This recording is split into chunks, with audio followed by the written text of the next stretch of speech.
वफाकी वज़ीर रेलवे शेख रशीद कहते हैं कि जब तक वो वजीर है समझौता एक्सप्रेस नहीं चलेगी। लंदन से प्रेस कॉन्फ्रेंस से खिताब करते हुए इनका कहना था कि भारतीय हिटलर मोदी ने मकबूजा कश्मीर में जुल्म की इंतहा कर दी। मेरा मरना जीना कश्मीर के साथ है। मजीद तफसीलात ब्यूरो चीफ व्यू के गुलाम हुसैन अवान की रिपोर्ट।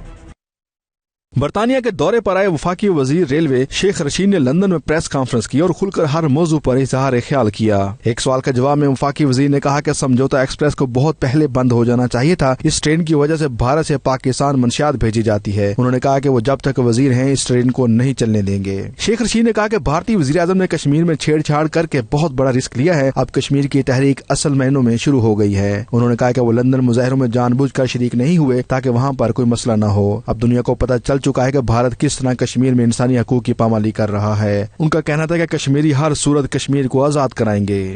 मैं कश्मीर को जान दूंगा। कश्मीर पे मेरी आपसे कमिटमेंट है और मेरी आपसे कमिटमेंट है मेरा जीना मरना पाकिस्तान और कश्मीर के लिए।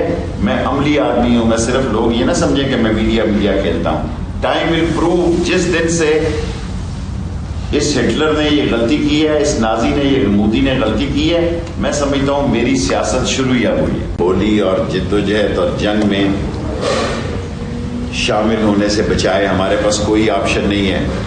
पाकिस्तान हमारा आखिरी, पाकिस्तान के लिए और कश्मीर की आज़ादी के लिए हम खून के आखिरी कतरे और आखिरी गोली से लड़ेंगे। एक सवाल के जवाब में शेख रशीद ने कहा कि भारत सफारती महाज पर अकेला हो रहा है। मखसूस आर्टिकल्स का खात्मा करके मोदी सरकार ने अपनी सियासी मौत के परवाने पर दस्तखत कर दिए हैं। प्रेस कॉन्फ्रेंस में पाकिस्तान तहरीक इंसाफ के अहदेदार और कारकुन शेख सलीम, मंसूर कियानी, रूमी मलक, यासिर हाजी मुनीर अहमद और अनिल मुसरत भी मौजूद थे। Ghulam Hussain Awan, 92 news, London.